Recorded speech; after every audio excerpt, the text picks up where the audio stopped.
with us in the studio, we've got the head of Business Leadership South Africa, Saki Macozoma. And whoa. Let's say that again. Saki Macozoma. Macozoma. Sorry, there we I go. apologize. And in Cape Town, we have Mr. Maarten Ackerman. Good, hello, how are you? He's an advisory partner and investment strategist at Citadel. So nice to get you both here. We'll talk straight about business. We were just chatting before we came on now. So you think Nelson Mandela Bay, Tshwane, what's your proposal there? What do you think?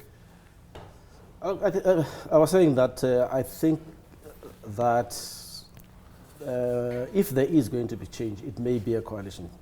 There may be coalition governments in one of the two cities, Nelson Mandela and Tshwane. I think Joburg is probably safe for the ANC, in spite of some of the polls that you're hearing. The most likely change that's to be there, in my view, is maybe coalition governments. And it's interesting reading in the media that political parties may already be talking about coalitions. And you think it might be quite a good thing in the long term? Yes and no. It's a good thing if people learn to co-govern. It's a bad thing if they have a stalemate where no decision gets taken because nobody has got the sufficient majority. And so therefore you can have a paralysis. And the paralysis is as bad, in fact, is bad for, because there's no decisions get taken. Okay. We go to Cape Town now, to Maarten Ackerman. This has been called the business election. A lot of business people are concerned about who's going to run the municipalities. What's your view? Yeah, I fully agree. I think we're in an environment right now where, the past couple of years, actually since 2011, our economic growth started to slip. We've seen a lack of trust and confidence in the local economy, and as a result of that, also in business. And that not all of it, but a lot of it boils down to policy and the environment that we operate in. And I think everybody is looking for some certainty going forward. So, and it's also not just South Africans. I think we've experienced that from foreigners as well.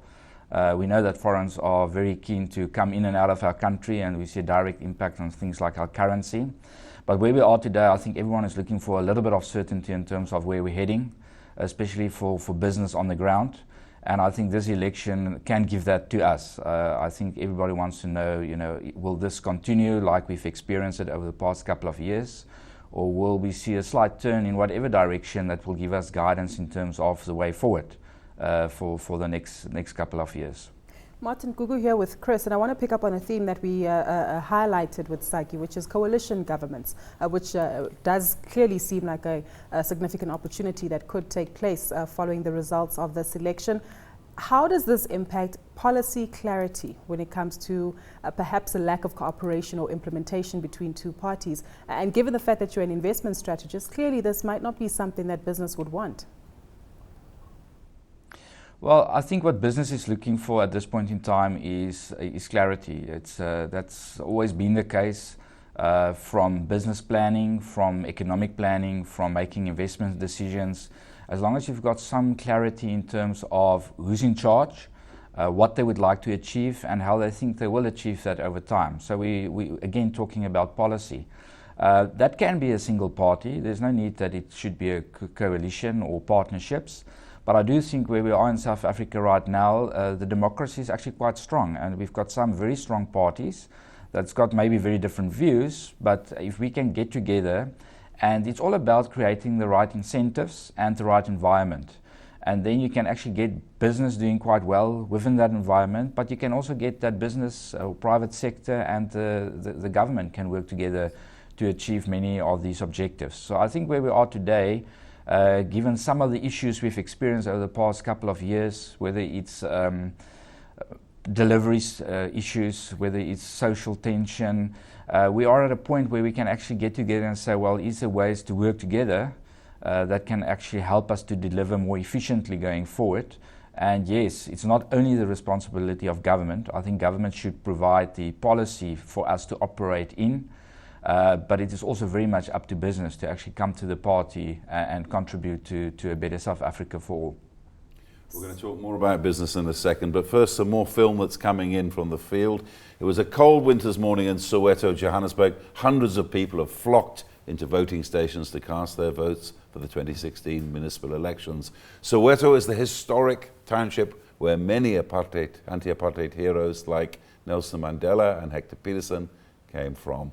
It is also said that whomever takes Soweto will take Johannesburg. This is a historic day in the history of South Africa as people are casting their municipal votes for 2016. Right now, we're in Sepubuso Primary School in Soweto. As you can see behind me, there are hundreds of people queuing, the young, the old are all here to cast their votes so that they can see service delivery in Soweto. I'm here to vote so that my voice to be heard. After seeing that there have been a lot of protests around the area, for service delivery and everything, I decided to come and vote so that I can make a change in the community. If you're not happy with the current leadership, vote for the one that you think can work better for you. I'm voting because I want to change in our community, in our country. I want to see a lot of things changing. Like, we don't have housing here in Soweto, we don't have enough electricity. It means it will keep the government in check so that they know next time when they don't deliver, people will have the power to remove them. We need jobs, our youth is out there, people have degrees, people have qualifications, but they're still there. If they could at least, I know it's not easy for them to give everyone a job, but at least 50% of our current matriculates and our graduates to get jobs. So it's a message to the government to say we are voting, whoever's going to win, but is accountable to the masses that put them into power in the first place. People are not employed. We want to see our youth being employed, as we can see that they're just lingering around the streets. We want change, in fact. But I'm sure the voters will make the right choice. And that's what we hope for, voters making the right choice. But let's get further analysis now on the ground with Saki Macozoma, who is still in Soweto. And Saki, what's the latest update there? Are queues still managing to move by quite swiftly? Hello, Gugu. I can't hear you properly. It's a bit windy here. Can you come again, please? What's the latest update with regard to the municipal elections? In Soweto, it's been a rather cold day, but the interesting thing is that we've spoke to some elderly people here who are unable to vote today. They're saying that they registered and they've been voting at this particular school since 1994. But then when they arrived this morning, they were told that their names are not on the voters' roll. So they went home very devastated because they couldn't vote. So it brings a question of what happened to their names. And one other person said that they were told that they're already dead. And he says, I'm here, and here is my ID. How am I dead when I'm here?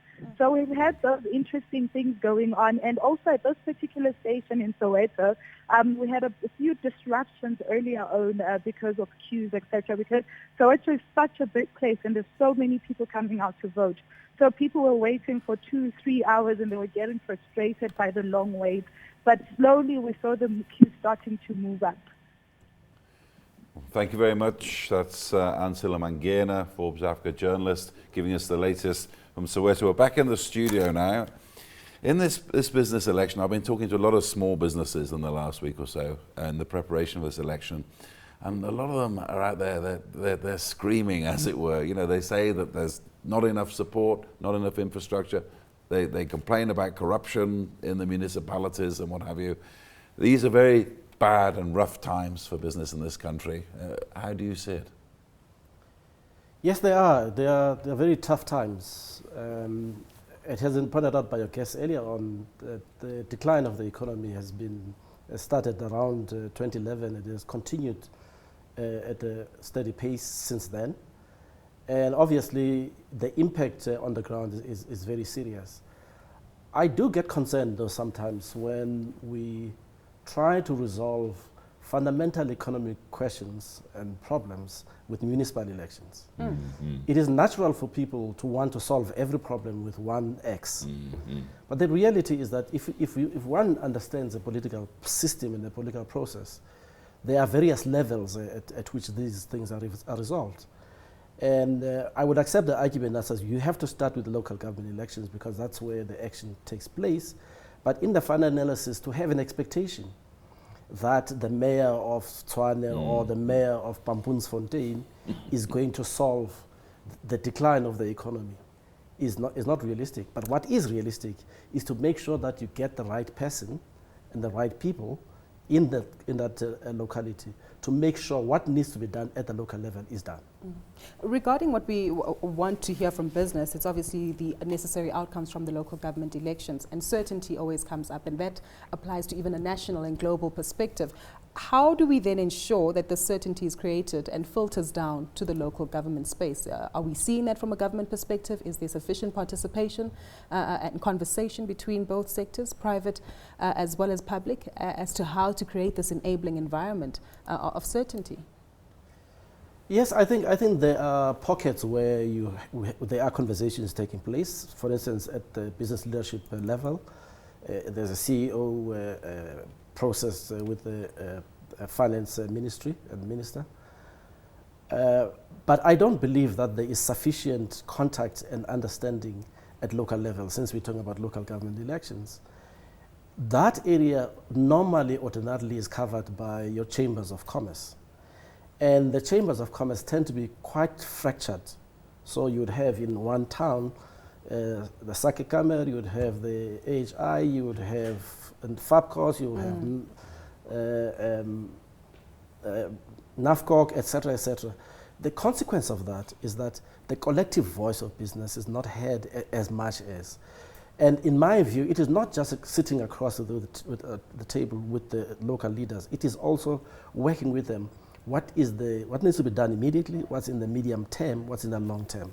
What is the competitiveness, for instance, of the city of Port Elizabeth relative to others, relative to its industrial base? Those are decisions that need to be taken at the local level in terms of the chambers of commerce. But those chambers of commerce quite often lack the capacity to engage. Okay, I want to talk more about business in a moment, but we're going back to the IEC in Pretoria, where Karabo Ratlahla is standing by with one of the big names in the ruling party in South Africa, Jesse Duarte.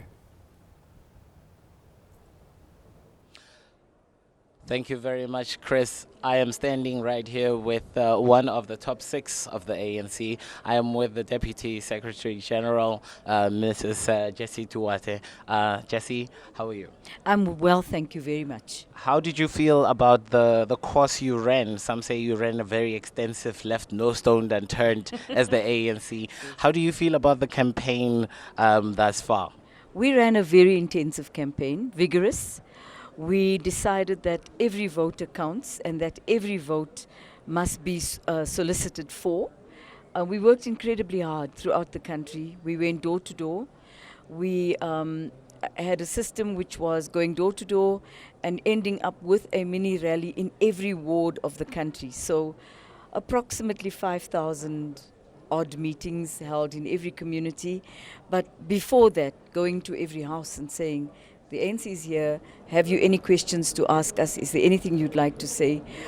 We found that people readily told us that they were quite happy with the basic service delivery that the ANC was providing, except of course in informal settlements where it is difficult at times to provide basic services where you can't do so underground and you have to do it above ground, at times water delivery and as well as electricity. But we focused our minds on local issues, and we did not run a national campaign, and we made a deliberate choice not to insult any other political party's leaders, because we believe that is not the way South Africa needs to go. So we didn't focus on anyone else. We focused on ourselves, what we can and will offer. And also, as you know, we've had some challenges with regard to the depth of our own internal democracy, where we choose our candidates in a very different way. And of course, at times, those who lose are the ones who protest afterwards, but we've overcome those problems. So it's been a long road. It's been a very good road for us. You know, when you are able to have a conversation directly with the voter, that's the best situation any political party can find themselves in, and that's what we've done. I wanted to ask you, staying with the voter, that when you, because I felt like the party went down to all the people of this country. Like I said, you left no stone unturned. And in your quest, I wonder what you found from the voter. What is the voter looking for that the movement was not necessarily aware of? There isn't much we're not aware of. We're very connected to the ground in this country. We reconfirm the fact that the most pressing concern is job creation. And in that regard, what we've decided is that we must, without hesitation, move swiftly into local economic development as a key goal for the ANC in the next 5 years. And that local municipalities that are going to be run by the ANC will make that their number one priority. We will improve the delivery and cost of services, because one of the things that is abundantly clear, and it always has been, is that because the economy is not growing fast enough, people have very little money that they can move around. And so the last thing they think about paying is for services. So what we need to do is to look at that. Obviously, we have to have some form of payment for services. But what we cannot do is make our people poorer. Already we provide 6,000 kiloliters of water to the poor. We provide some electricity free to poor people. We have an indigent book for the poor. But we really do need to look at how we can get people to pay for the services, make sure it is affordable and constant. And that's the most important thing. So our focus has been directly on local government issues. And we also found people were focusing on themselves and local issues and not focusing on international or great national issues or personalities at all. As you stepped into a door, the first thing people would say, I want to tell you about what's happening here in my home. And we would listen. And so, you know, it's been a little different to other political campaigns that we've run. And it's also helped us to consolidate what our program ought to be. Part of the thing about a movement like the African National Congress is that it's so big that it ultimately becomes everybody's business to know what's going on in the movement. Now, leading up to the elections, it seemed like the ANC was not quite as united, but you managed to bring together all these voices, that some discerning voices, some voices that did not necessarily go with the party line. You were able to bring these voices together. How was that achieved? And is there party harmony right now? There is harmony within the ANC. Of course, achieving unity in a diverse organization like the ANC is a big problem. Most political parties have internal factions that are difficult to overcome and undo. We've been doing a lot of discussion about the damage that factions cause. We've also had to talk to some of our older cadre in the organization who, when they lost the Mangaung elections, remained very bitter. And what we've said to them is, you know, there's always tomorrow in the ANC. And that's what we all have to remember. There's always tomorrow, not only in the ANC, but in the country as a whole. So sometimes you may win to be the councillor, sometimes not. Sometimes you're going to get onto the NEC and sometimes not. But every 5 years, there will be elections in the ANC and there will be elections in the country. And this is what we're inculcating, a need for people to understand that democracy is a constant turning wheel. It doesn't stop to wait for anybody to catch up, you know. You're either on it or you're not, and it's the will of the people that counts. And I must say there's a maturity in the ANC now. Many people are understanding. And that's what assisted us to bring people back together. It only goes with dialogue, talking. Now, the young people have been out there very vocal, and they have questions ranging from voter education to how they want the ANC to address their issues. What is your message to those people? There's no doubt that the future is in their hands. And the ANC is also a very youthful ANC, by the way. We're not an ANC of many, many older people left. The ANC's average age right now is between the age of 18 and 45. So it's a young ANC, it's a youthful ANC. And we're also reflecting that in the leadership that we're electing into the councils, in the municipalities. Many young people are going to be mayors. So the aspirations and hopes of young people will be carried by young people who think like other young people. However, this doesn't mean that the ideological perspective of the ANC is going to be sold in any direction. Zappy dudes coming along and saying this doesn't work.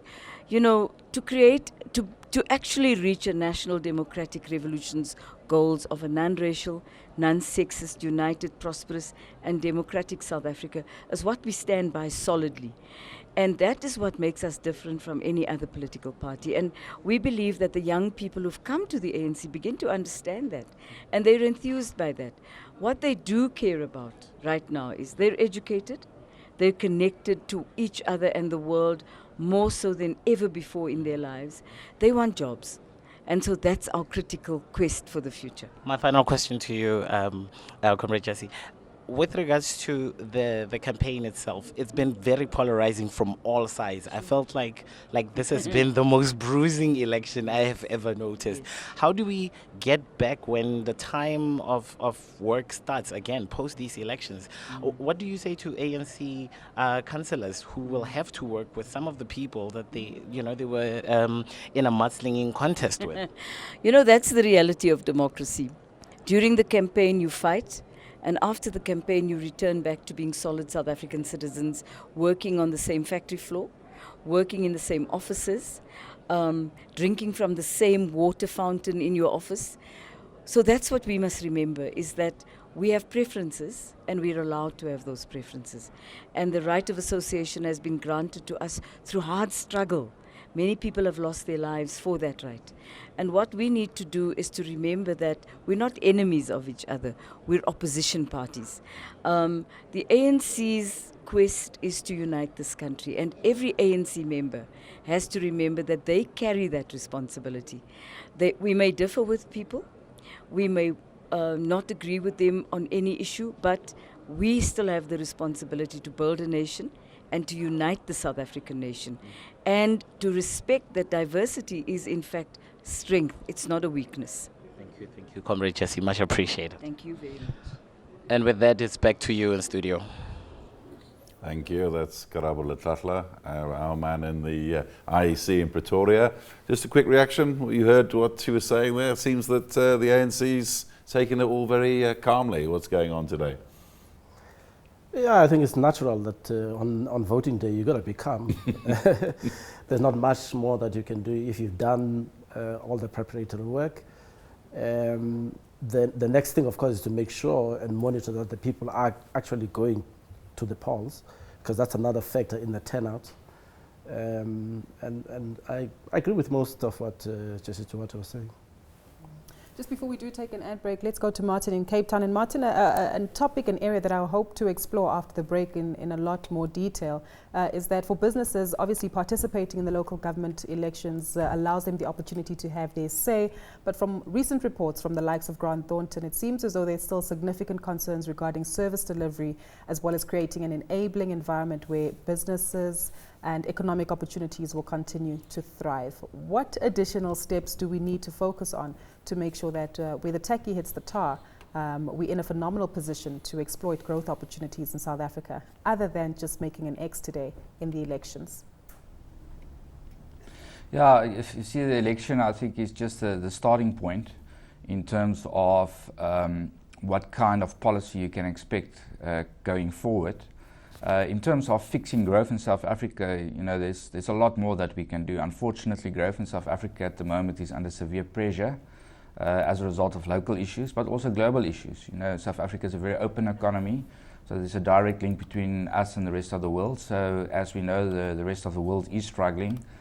We see all-time low or even negative interest rates. So while the world is struggling, that puts us already in a very bad position. And then if you come back home, we need to fix a lot of structural issues that will longer term help us to actually lift up growth.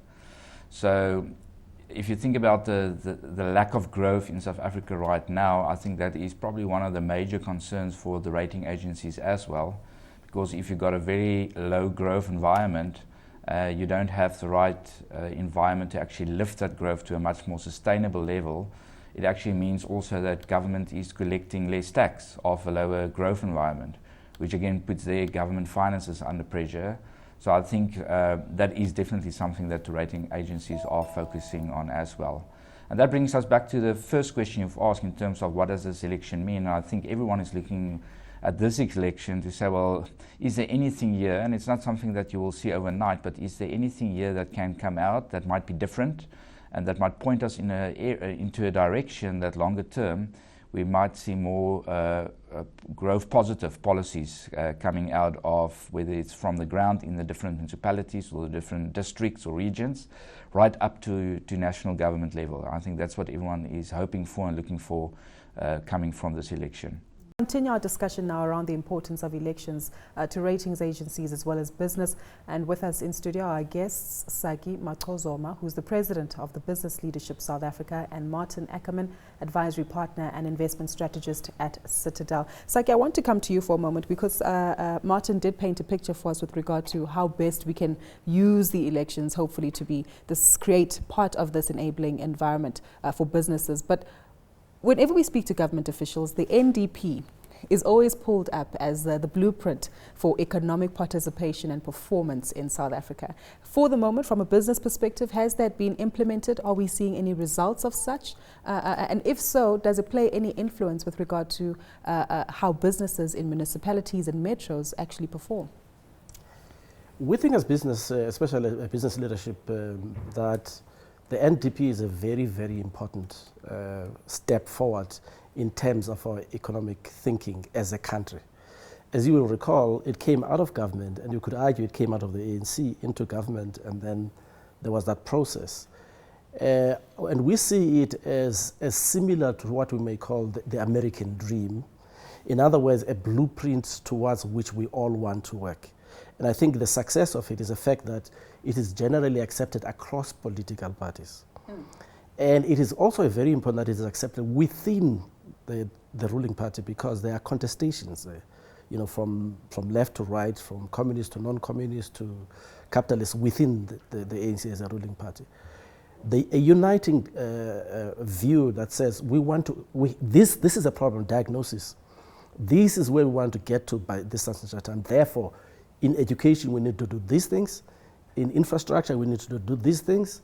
In economic activity, we need to do these things. So it's important. Has it been accepted by business? You say it's accepted by government? Yes, absolutely. In fact, in many businesses, large businesses that we represent, we have gone out of our way to communicate our commitment and our support for the NDP by also speaking to our employees. So we don't let only the unions or political parties speak to our employees. We speak to our employees and say to them, we are committed to the National Democratic Plan because it will create economic growth if these things are done. This is the contribution that we, as this kind of company operating in this sector, can contribute. For instance, if there's training to be done, we will do it with the aim of advancing the NDP. Has anything been done? That's the key word here. One has to remember that this is a 30-year vision, and therefore quite often what we see is the end vision, but here we're at the starting point. And like everything in human activity, it is uneven. Some things have started, some things have not started. The critical thing for me, I think, if you want to link it to these elections, is that every councillor, every man and woman who wakes up tomorrow being a councillor must go and read and reread the NDP and say, my contribution within the policies of my own party and the implementation of those, but my contribution, if I'm going to contribute towards the NDP, would be to do these 4 things as opposed to this. And if that's the attitude, you would then have the clarity of purpose and unity that you need. I mean, do you think as well, in terms of avoiding the downgrade at the end of the year, anybody with a grasp of basic grasp of economics will say that this country's got to invest heavily and it's got to take the pain and cut down on consumption, if you like. How prepared do you think the economy is here to take that kind of strain? I think, let's start with the rating agencies. I think it's quite important that we do the right things for ourselves and let the impact on the rating agencies be a consequence. So that we don't do things in order to, because otherwise we would tend to be very short term, I think. So and it's easier to sell, a South African dream as opposed to we have to pacify the rating agencies. But in terms of what we need to do in order to invest, whether we're willing and ready to take the pain, I think if you are going to say to a people or to a company, let's start with say to a people, you need to take the pain. You need to be able to define a vision that say you take this pain, but your gain is that. Quite often you start with the gain and then say, in order to get there, you need to take this pain here today and do these things. And this is what leadership is about, is clarifying those things. And this is why I get disappointed with elections worldwide, that people want to get elected. They go to the electorate and they tell the electorate what they want to know, what they want to hear so that they can elect them. But they don't tell them the real consequences of the decisions that they may be taking today. Take savings, for instance. This nation requires savings. The counter argument is we're too poor to save. It's not necessarily true. There is a way of life that we need to adjust in order to have savings. Otherwise, we'll be dependent forever on foreign trade and foreign investment. And therefore, if we don't say to people, if you save, you will be able to be better off in this generation or half a generation, or whatever the case may be. The articulation of those things by our leaders, particularly political leaders, but not only political leaders, is what is lacking in our society, in my view. Maarten, let's cross to Maarten in Cape Town, though, to get your perspective, and perhaps going 2 steps back to what Chris initially alluded to, the ratings agencies. Saki said we need to lose our focus on them and do what's good for South Africa. In the long term, do the ratings agencies matter when it comes to our local government elections, and will they be paying any attention to the progress that's made here? Yeah, definitely. I think they will also keep a close eye. I fully agree that the rating agencies will be a symptom in the end, and we should also ask what is best for us, and let's do the right thing for us first. And if we then get the results as a result of the policy we put on the table, we will address the issues or the concerns from the rating agencies as well. But let's just quickly talk about that for now. I think that we definitely bought some time at the February budget. I think the Minister Pravin Gordhan had a very solid budget in terms of addressing some of their concerns. And if you look at the numbers year to date in terms of the progress we're making in terms of government cutting back and the attempt to actually get the budget deficit into the target, there's a real likelihood that come December, the numbers might look exactly like we've budgeted, and the rating agencies might actually give us a little bit more time. Having said that, with the structurally low growth we've got at the moment, and I referred to this earlier on, then it's still a reality that somewhere down the line we will be downgraded, because if growth is sitting at anything below 1%, although it's not technically a recession, for South Africa it's a recession, because 1% is not enough for us to actually create jobs in the right area, to make growth more inclusive, or to help the government to actually balance their budget. And I think that's where this election comes in. I think everybody will look at what this election might mean in terms of putting the right policies in place, whether it's through the NDP or anything else, to make sure that we don't get stuck and remain in this low growth environment, call it below 1%. So eventually we want to get to a 4% plus growth number, because that's really what we need to actually make growth more inclusive and to do the right thing for us first. And that will also result into a lot of the issues that the rating agencies are concerned about being resolved. So from that point of view, I can guarantee you the rating agencies are closely looking at what's happening. It's not just about government statistics when they sit down and talk about the rating for the country. They do look at things like debt to GDP, the budget deficit, growth is very important. But the bottom line fundamentally to all these things is also boiling down to who's the ruling party, whether it's national level or municipality level, and what kind of policies are in place. Are we more competitive? Are we less competitive? And what are we doing about that? And eventually, will we do the right things to actually help us to resolve a lot of these issues? So yes, I think that we can be assured they are keeping an eye on us today. One question I have for you, Maarten. It's a basic fact, and sad to say in some ways, that a lot of the great economies of the world, in Russia and the United States, were built on, for want of a better phrase, sweated labor. we could almost say competitive labour, if you like, but unsweated labour. And that's something with the labour laws in this country that this country has been trying to get away from for the last 22 years. How do you think this country can become competitive with the current labour legislation in place? Yeah, unfortunately, I think that is one of the things that we need to address. If you look at the OECD Global Competitive Index, we're not doing that bad as a collective altogether. We're still in the top 50 out of 140 countries in terms of competitiveness. But if you really focus on the things that's making us less competitive, or which is preventing us from really moving forward, and which is also the main reason why a lot of foreigners are saying they're not interested in opening new shop here. So we've got very low foreign direct investments. And top of that list is probably labor relationships. Now, you know, that's quite broad because it doesn't mean that what we're doing right now is wrong. I think it addresses or points to the fact that there's a lot of red tape in terms of dealing with labor and managing with labor. But if you compare us to many other countries, you can look at Scandinavia, you can even look at the US, there's many other countries that's got actually more strikes in terms of dealing with their labor. But they do it or they deal with it in a different way. So I do think that if you look at South Africa or if you look at any country, the components that you need to be productive or to actually take part in productive capacity in the global economy is obviously resources, finance and labor. And in our country, we're blessed that we've got all three of those. So it is just a matter of creating the right policy on all three of those to actually pull it together, and we can actually enable the country to be very productive and competitive to the rest of the world. We do sit with a lot of labor. I think I've referred already to inclusive growth. You know, it's one thing if the economy is growing quite rapidly in the tertiary sector, but that's not really where we're going to create the jobs that we need. So what we need is the right incentives to actually enable companies locally and abroad to create more labor opportunities, more jobs in the areas where we actually got the right skills, which is more related to agriculture and manufacturing. So that is one of the issues that we can definitely address.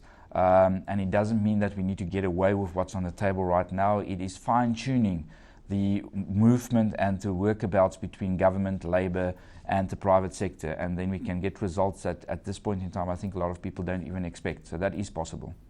Okay, well, just before we round off this debate, just a quick word from the head of state. President Jacob Zuma has urged South Africans to get out and vote. Let's have a listen to what he had to say.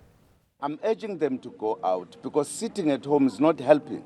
If you're a citizen, you're in this country, you want this country to develop, we have got to use your vote as an instrument to help the country move forward quicker.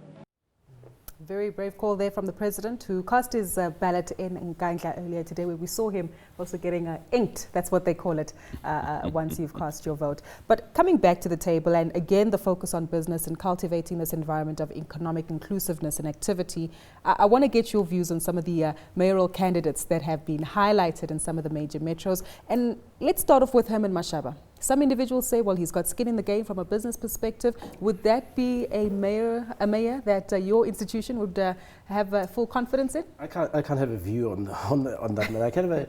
I have a private view, obviously, but I can't speak on behalf of business on this candidate is a good candidate, that candidate is not a good candidate.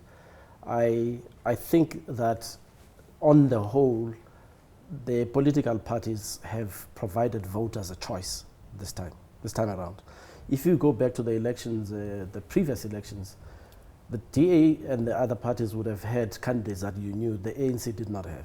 This time, a voter goes into knowing I'm voting for Parkstown or I'm voting for Herman Mashaba. And I think that's a very important advance moving forward.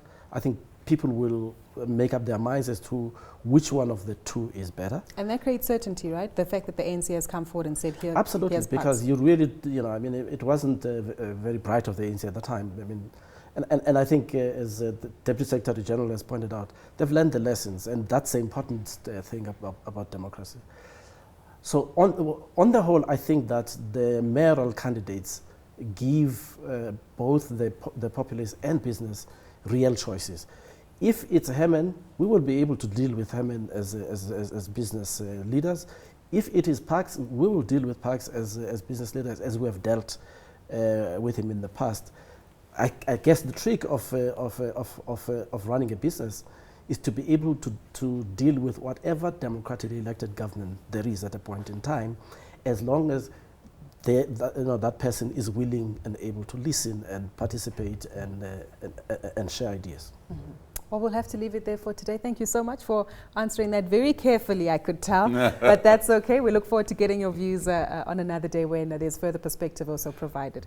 Thank you so much to our guest, though. And that was Maarten Ackerman from Advisory Partner, or rather Advisory Partner and Investment Strategist at Citadel, as well as Saki Macozoma, who's the President of Business Leadership at South Africa.